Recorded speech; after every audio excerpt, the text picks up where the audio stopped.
Are we stressing our minds too much? See, when we say mind, see again Brain. your hand went almost Brain. here. Are we stressing our minds? No, there is a mind across this body. What is it that you call as a mind? A certain combination of memory and intelligence is mind, isn't So our it? whole body's mind. Yes. In yoga, we see physical body, mental body, energetic body, etheric body, bliss body, like this, everything is body. Because it is right across, it is not in any one place. Only intellectual activity is here, okay?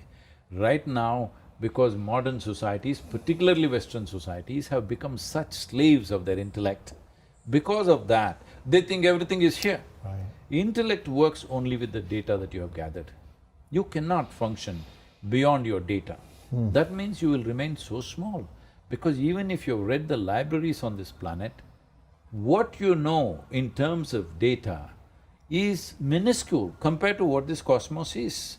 With that minuscule, you think you're very intelligent because you're analyzing and processing. Anyway, all these people who think they're intellectually very smart are going to feel dumb, stupid in the next 5 years because your phone will be far more smarter than you. Already people are calling it a smartphone. See, why would you call somebody or something smart? Only because it's smarter than you, right? Right, yeah, yeah. Otherwise you wouldn't, all right. So right now, too much dependence on intellect because our education systems are crafted like this, not exploring other dimensions of intelligence at all. See, intellect, if I ask you this simple question, would you like your intellect to be sharp or blunt? Choose quickly, I'm going Sharp. to bless you, yes. Sure. So essentially, intellect is like a knife. If you want to dissect something, it's very good. Yeah. So, now the only instrument that you have is a knife in your hand. You want to stitch your clothes. If you stitch your clothes with the knife, what will happen? You will be in tatters. Right. This is what is happening to people's lives. They are trying to fix everything with their intellect. The harder they try, the more tatters they have become. With all this education, tell me, uneducated people are more unhappy or educated people are more unhappy in the world? It depends what type of education. No, generally illiterate people in the rest of the world, tribes and this and that, even in India, many people.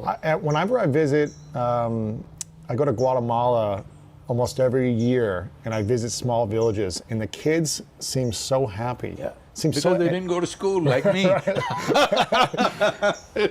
They don't have much, but they have family, they have community. What do you mean they don't have much? I mean, they don't have much in terms They of are the not material world. environmentally disastrous, that's what you're saying. Right, exactly, yeah. They don't have a lot in the material side of things, but they have a lot in their hearts, richness, connection, community, love, and they seem very happy. Uneducated people or illiterate people are happier than the educated people. With education, your life should have become better, isn't it? Unfortunately, they're becoming unhappy simply because they only have sharpened their knife. And a sharp knife in your hand and you're unconscious, you're cutting yourself all the time. All the time cutting yourself. That's You painful. don't need any outside help. You can stab yourself. Yes. So people come to me and say, Sadhguru, my boss, he's horrible, my mother-in-law, she's not even human, my wife, she's such a pain, my husband like this. I say, you come here to the yoga center, I'll make sure your boss, mother-in-law, wife, husband, nobody enters this place, just you. I'll give you a nice place to live, good food to eat. Nothing to do, just be happy, that's all. Yeah. You must be just joyful. I'll make random checks on you. If I find you unhappy or miserable, then I won't feed you because I don't believe in feeding misery. If you remain joyful, I will feed you for the rest of your life and take care of you like you're my prized guest. But if you show misery, we won't feed you. Well, you leave them in one room for 24 hours. You will see in how many ways they'll twist themselves out, it's unbelievable. Because when you're alone, if you're miserable, obviously you're in bad company, isn't it? Right. I'm with you, I'm miserable. I think it's because of this guy I'm miserable, there is this guy I'm miserable. I'm sitting here alone and miserable. Now who? Right. Who is causing misery? How do we get out of that, though? No, essentially one must understand human experience is caused from within, not from outside. Right. What we do, arrangements we do outside in the form of home, family, automobile, this, that, these are arrangements to facilitate our activity.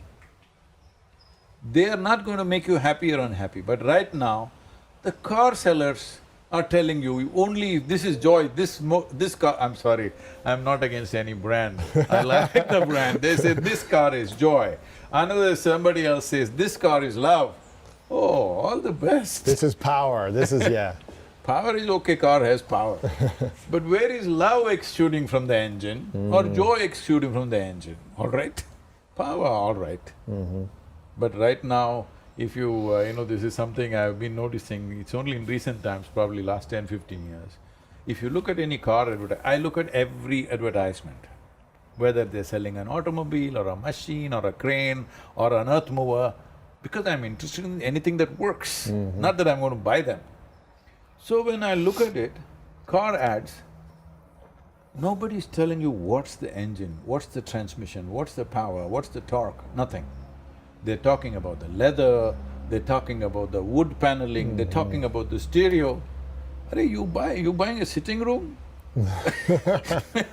You want to buy a drawing room or do you want a car? If I want a car, I would look at the engine, how it is made, what does it do? Right. No, nothing. Only… Why is that? Because they're buying a car for neighbor's envy. They're not buying a car because they love to drive a good machine. Yeah. It's always about being better than somebody else. Why do we obsess over that in general? And is that mostly in America, or do you see that all over the world? No, it's everywhere. America kind of setting the, path breaking. The standard. We're the best at trying to be the best. So this is unfortunate cultivation that is happening from kindergarten. If you're going to school, what your parents will say? You must be number one. If you are number one, what about all the other 30, 40 kids who are there? They must be below you. They're losers. They're losers.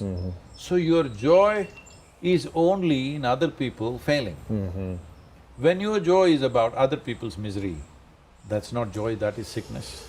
Phew. Right now, whole world is invested in this. It's not just America. America kind of displays it like that. Not that it's not there everywhere else in the world, everywhere it's there. But here it's being shamelessly displayed, they are little shy everywhere rest of the world, but still they got it. Yeah. What would the world look like if we chose to lift everyone up and celebrate other people succeeding or being happy, or whatever it looks like for them to succeed? What would the world look like? See, I see in America, everybody keeps talking about family, family, family. But you've forgotten just maybe a century ago, maybe a century ago or even 70 years ago or 50 years ago, if you said family, it meant crime. Why? Because the families were running the crime, Oh, wow. The Cosa Nostra. The family crime, gotcha, yeah. They always refer to crime as family, because family is a crime. Really? Let me come to that, I know this will get me into trouble. Let me come to me. See, there is only one crime and there's only one evil in the world, that is limited identity. How much crime you will commit simply depends on how empowered you are. Say it one more time. How much crime you… Commit simply depends on how empowered you are. How empowered you are. Yeah. So do I want to be… If you are highly empowered and your identity is very limited, you will do terrible things. So the most important thing is to enhance or to expand one's identity. How do we do that? See, for example, traditionally in the yogic culture in India, before we start education for a child, the first and foremost thing is that he must take a cosmic identity. A cosmic identity. Yes, he has to take that. What does that look like? So if I'm a child and you're teaching me this… So the thing is, one thing is there is a mantra which says that he has to say it again and again. He has to look at the sky and say it, he look at the earth and say it, look at the air and say it, look at the fire and say it, all the elements of water and say it, because these are all the composition of the cosmos. You look at empty space and say it, you look at water and say it, you look at fire and say it, you look at the earth and say it, so that you understand your identity is limitless. Why this is being done is, Why this is being done is, education is seen as an empowerment. You should not empower a person who has a limited identity because he will cause havoc. I'll take the worst example which will get me into trouble. Sure. See, everybody talks about, you're not even supposed to mention this name, Adolf Hitler. Well, many people have been there who caused enormous pain to other human beings. But I don't think anybody managed to organize it, mechanize it, and really deliver it like a factory of misery, like this man did, all right? It's a factory. Yeah. Literally a factory of misery, manufacturing misery, properly organized.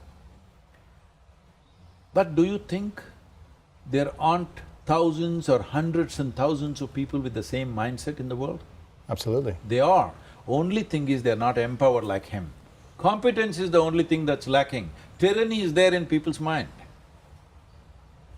They're as much tyrants as Adolf Hitler. You may find them in a school teacher, you may find them in your parents, you may find them all around you in your neighborhood. Only fortunately, they're not as potent as that man. That man is super competent, that was the problem. So right now, human competence becomes a terrible problem simply because you have a limited identity. So, you invest your identity in a family, you invest your identity in a community, race, religion, nationality. Your relationships, Tell me, in the name of nations, in the name of race, in the name of religions, in the name of communities, how many terrible things have we done in this world? It's still happening today. No, the most terrible… leave what's happening today, just look back in the last 100 years. All for someone's identity, pride, country, Yes. city, state, religion, all these things. How… you just take 20th century, okay, 1 century passed, 21st century is just progressing now. 20th century, take it, in the name of race, what all have we done to each other? Yeah. In the name of religion, what all have we done to each other? In the name of nationality, what all have we done to each other? Just look back and see, we've literally killed half the world's population in 20th century. Because of identity. Yes, of a philosophy, of an ideology. People have killed, all right? Right. So, limited identity and empowerment is a disaster. But we are continuously cultivating this all the time. So I said family is crime because family is the first identity that you take. After that comes community, after that comes maybe race or religion or nationality. Right now, nationality is reasonably the largest identity you're taking. Within this nation, it looks nice that you're committed as an American to the well-being of America. Right. But just see who is fighting who in this world. A good Indian is fighting a good Pakistan. A good Hindu is fighting a good Muslim. A good American fighting just about anybody.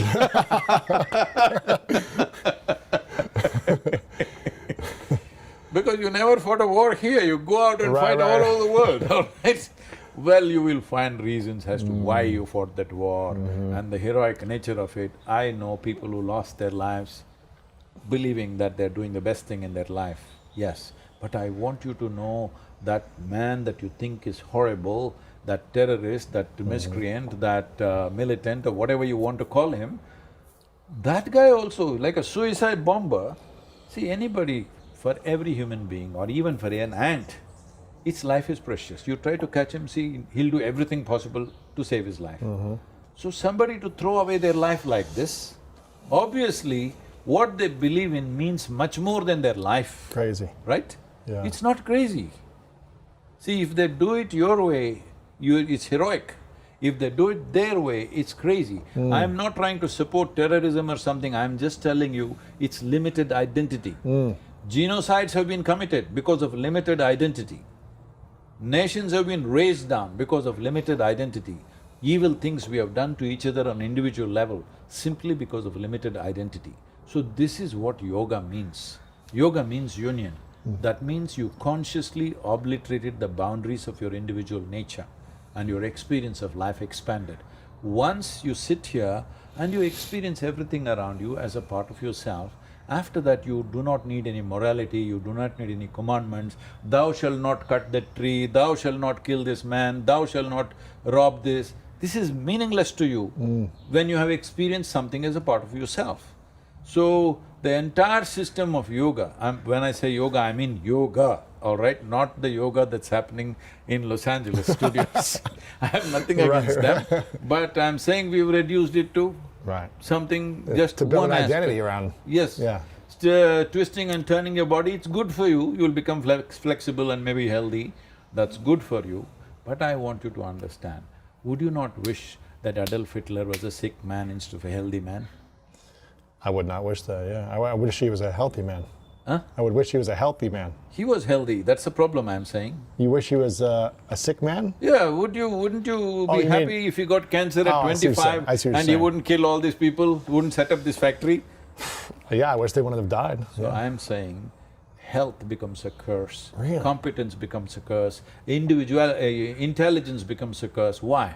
Because you have limited identity. It's in that context I said, family is crime. Family is a wonderful place where people are supporting each other. Like you said, is it not important? If you create a world where everybody is supporting each other to do their best, well, that's happening in the family, that's the most beautiful aspect of the family. But why is it only limited to those 4 people or 5 people or whatever?